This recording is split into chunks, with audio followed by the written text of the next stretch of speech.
Dicen que la belleza a menudo oculta un gran peligro, y en ningún lugar es esto más cierto que en las cascadas del silencio. Imagina un paraíso perdido, un lugar donde el agua cae como cortinas de cristal y la vegetación es tan verde que casi duele a los ojos. Cada año, cientos de turistas llegan aquí, buscando la foto perfecta, la aventura de su vida. Vienen con sus cámaras, sus sonrisas y su despreocupación, ignorando por completo las antiguas leyendas que los locales susurran en voz baja. El sol se filtra a través de las hojas, pintando patrones de luz y sombra en el suelo del bosque. Los pájaros cantan, las cigarras zumban, una sinfonía de vida. Pero si escucharas con más atención, más allá del rugido de la cascada, podrías oír algo más. Un crujido de una rama que no fue el viento, una sombra que se mueve demasiado rápido para ser una nube. Los turistas ríen, se toman selfies junto al agua esmeralda, ajenos a los ojos que los observan desde la espesura. Ojos que no pertenecen a ningún animal conocido en la región.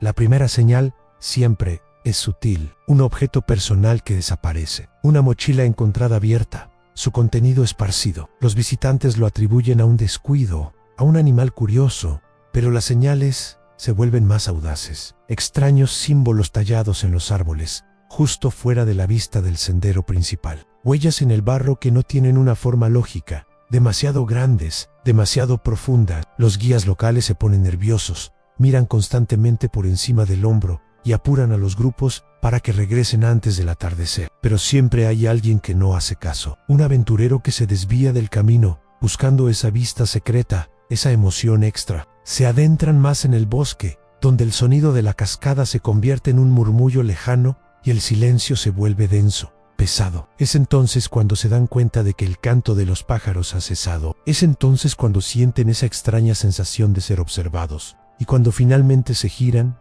se encuentran cara a cara con la verdadera razón por la que este lugar se llama las Cascadas del Silencio. Porque una vez que entras, algunos secretos nunca vuelven a salir a la luz.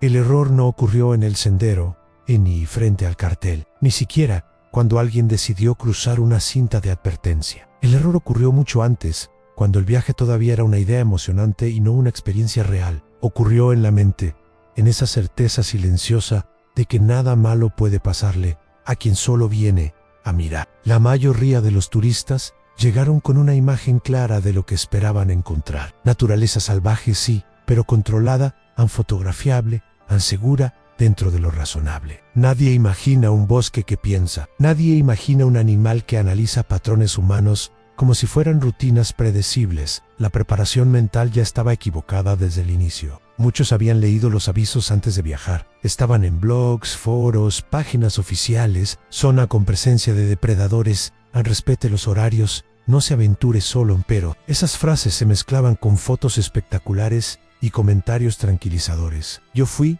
y no pasó nada. Mientras tengas cuidado, todo bien. En la experiencia ajena fue interpretada como garantía, no como advertencia parcial. El viaje se planeó alrededor de la comodidad, no del respeto. Rutas optimizadas para ver más en menos tiempo. Horarios apretados, paradas rápidas. Nadie dejó espacio para la posibilidad de que el entorno impusiera sus propias reglas. La naturaleza fue tratada como una atracción más, no como un territorio ajeno. Algunos turistas viajaban con una confianza aún mayor.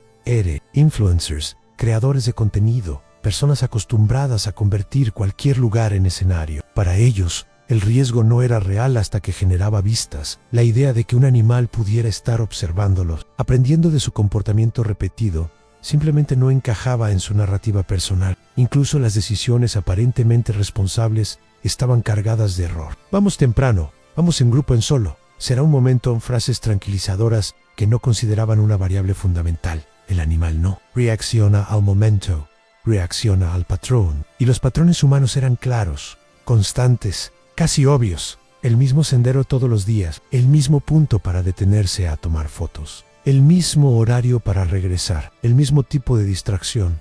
La repetición era tan perfecta que parecía diseñada, pero nadie la vio como tal, porque desde la perspectiva humana, cada visita era única. Desde la perspectiva del depredador, era una rutina. Los guías locales intentaron intervenir antes de que fuera demasiado tarde.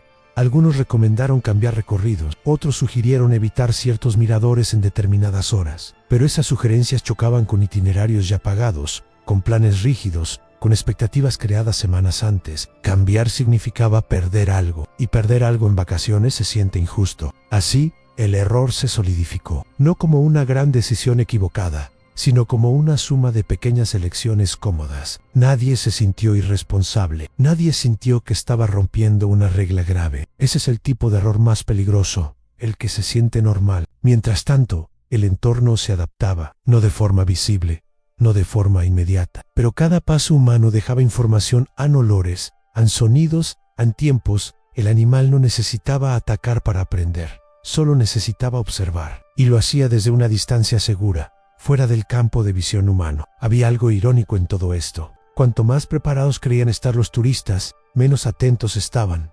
Equipos modernos, cámaras, ropa especializada, todo diseñado para documentar, no para percibir. La atención estaba siempre hacia afuera, nunca alrededor, y mucho menos detrás. El error también fue colectivo, porque incluso cuando alguien sentía incomodidad, la descartaba al ver que los demás seguían tranquilos. Nadie quería ser el alarmista. Nadie quería arruinar el momento. El grupo se convertía en una confirmación falsa de seguridad.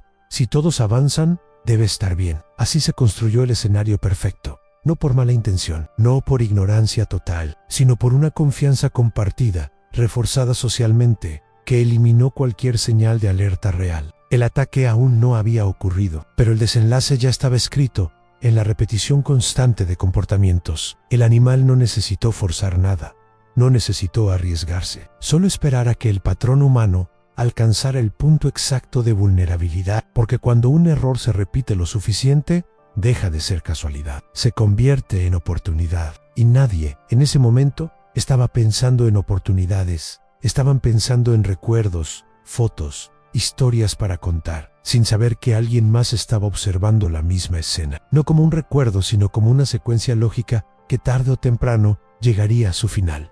Nadie ignoró las advertencias por maldad, y eso es lo que vuelve todo más inquietante. Fueron ignoradas porque se convirtieron en parte del fondo, algo siempre presente, siempre repetido, siempre fácil de descartar. El ser humano aprende rápido a filtrar aquello que no quiere escuchar. Los guías locales estaban allí desde el principio. Algunos llevaban años trabajando en esa región, otros toda la vida. Conocían el ritmo del lugar de una forma que ningún mapa podía explicar. Sabían cuando un sendero empezaba a sentirse extraño, cuando el silencio duraba más de lo normal, cuando el comportamiento de los animales cambiaba sin una causa evidente. Pero ese tipo de conocimiento rara vez impresiona a los turistas. Las advertencias eran demasiado simples para sonar urgentes. Eviten este horario o no caminen solos. Si el entorno se queda demasiado quieto, regresen en frases tranquilas, casi rutinarias, sin dramatismo, sin historias de horror. Y quizá ese fue el problema, porque la mayoría de las personas espera exageración cuando el peligro es real. Espera cercas, sirenas, prohibiciones absolutas, no consejos. Algunos turistas escuchaban y agradecían, otros escuchaban y sonreían. Muy pocos cambiaban realmente sus planes.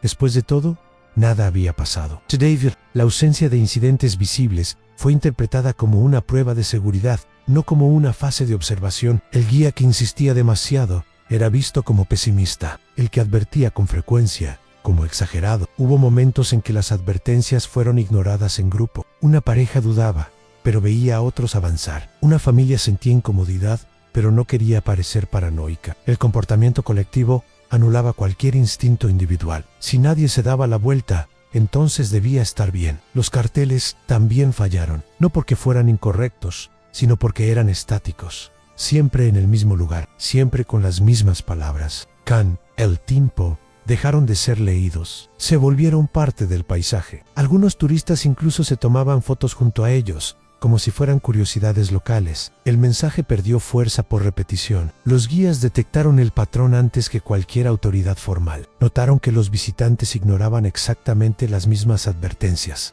en los mismos horarios, en los mismos puntos. Intentaron alertar a sus superiores, solicitaron cambios en las rutas, propusieron restricciones temporales. Las respuestas fueron lentas. El turismo no tolera bien las interrupciones. Mientras tanto, el entorno seguía respondiendo. El depredador ya no era solo una posibilidad teórica. Estaba allí, activo, atento. Pero eso no formaba parte de la narrativa oficial. Sin ataque, no había urgencia. Sin urgencia, no había cambio. Lo más perturbador es que algunos turistas llegaron a escuchar advertencias justo antes del momento crítico. Un comentario rápido e una sugerencia para acelerar el paso. Un aviso de que ese no era un buen lugar para detenerse. Pero escuchar no es lo mismo que comprender. Escucharon, pero no creyeron, porque creer habría significado aceptar que estaban equivocados, que habían subestimado el lugar, que confiaron demasiado en su propia percepción, y el ser humano se resiste a eso hasta el último segundo. Prefiere asumir que el otro exagera antes que admitir que puede estar en peligro. Así, los que sabían hablaron, los que no sabían ignoraron, y entre ambos, el patrón se cerró. No por silencio absoluto, sino por una falla colectiva de percepción. Las advertencias existieron, las palabras fueron dichas. El problema fue que nadie sintió que esas palabras eran para ellos. Y cuando las advertencias no provocan cambio, dejan de cumplir su función. Se convierten en ruido. Algo que se oye, pero no se asimila. Algo que el depredador, en silencio, aprendió a considerar parte del entorno. Después, todo se movió demasiado rápido y demasiado lento al mismo tiempo. Rápido en las acciones inmediatas, lento en la comprensión real de lo que había ocurrido. Las personas reaccionaban, pero sin un orden claro. Cada uno intentaba llenar los vacíos con suposiciones, con recuerdos incompletos, con fragmentos de lo que creía haber visto. El lugar fue acordonado en las rutas cerradas. Las explicaciones oficiales comenzaron a formarse incluso antes de que hubiera claridad. Palabras como incidente aislado y situación excepcional aparecieron pronto, casi por reflejo. Eran necesarias para calmar, para contener, para evitar preguntas más incómodas, pero no explicaban nada. Quienes estuvieron allí sabían que no había sido aislado, lo sentían, porque la sensación no era la de una tragedia inesperada, sino la de algo que llevaba tiempo gestándose. Algunos recordaron advertencias que habían ignorado, otros conectaron detalles que antes parecían irrelevantes. El patrón empezó a volverse visible, pero solo cuando ya no servía para prevenir. Las investigaciones buscaron causas inmediatas, en distancias, en horarios o en condiciones específicas. Todo fue analizado como si el evento hubiera nacido ese mismo día, pero el origen real no estaba en las últimas horas. Estaba en la repetición constante, en la normalización del riesgo, en la confianza colectiva que anestesió la atención. Los guías locales no se sorprendieron, entristecidos. Sí, pero no sorprendidos. Para ellos, el patrón había sido evidente desde hacía tiempo. Habían visto las señales acumularse, habían advertido, habían sido ignorados. Su conocimiento, una vez más, fue validado solo después de la consecuencia. Los turistas, que no estuvieron involucrados directamente, también cambiaron. Durante un tiempo, al menos, se volvieron más cautelosos. Leían los carteles, preguntaban, escuchaban. Pero esa fase no dura para siempre. La memoria humana es corta cuando el peligro no es inmediato. Con el paso de los días, la atención vuelve a relajarse. El lugar no desapareció. La naturaleza no se cerró. El turismo se adaptó, ajustó horarios, agregó señalización, pero el sistema de fondo siguió siendo el mismo: animals, atento. Humanos, patrones esperando repetirse si se les da tiempo suficiente. Porque el verdadero problema nunca fue el depredador. Fue la incapacidad humana de reconocer que la repetición crea previsibilidad, que lo que parece rutina para uno puede ser estrategia para otro, que la naturaleza no improvisa cuando observa durante el tiempo suficiente. Al final, el patrón fue entendido en Tarden, como siempre ocurre con las lecciones que no queremos aprender de forma voluntaria. No hubo una revelación heroica, solo una comprensión silenciosa y pesada. Todas las señales estuvieron ahí desde el principio. Y esa es la parte que permanece, no el ataque, no los titulares, sino la inquietante certeza de que, si las condiciones se repiten, el desenlace también lo hará, porque el patrón no desapareció, solo espera a que alguien vuelva a ignorarlo. Hay historias que se cuentan como advertencias y otras que solo pueden entenderse como reflejos incómodos. Esta pertenece a la segunda categoría, no porque trate de un animal salvaje, sino porque expone algo mucho más difícil de aceptar: la facilidad con la que los humanos ignoran patrones cuando interfieren con su comodidad. El peligro nunca se presentó como una amenaza clara, se presentó como normalidad, como rutina, como esa sensación de que siempre se ha hecho así y nunca pasó nada. Y esa frase, repetida suficientes veces, se convierte en una invitación silenciosa al error. La naturaleza no necesita anunciar sus decisiones, observa, aprende, espera. Y cuando actúa, lo hace dentro de una lógica que siempre estuvo visible para quien quisiera verla. El problema es que mirar no es lo mismo que ver y escuchar no es lo mismo que entender. Tal vez el patrón más inquietante no sea el del depredador, sino el humano, el de ignorar advertencias, el de confiar en el grupo, el de asumir que la tragedia siempre le ocurre a otros. Ese patrón se repite en distintos lugares, con distintos protagonistas, pero con el mismo final. La próxima vez que alguien ignore un aviso, cruce una línea o decida quedarse solo un poco más, probablemente no pensará en esta historia. Pensará que es diferente, en que tiene control, que el riesgo es exagerado. Y en ese momento, sin saberlo, estará encajando perfectamente en un patrón que ya ha demostrado cómo termina. Porque al final, lo más peligroso no es no ver las señales, es verlas y decidir que no importan.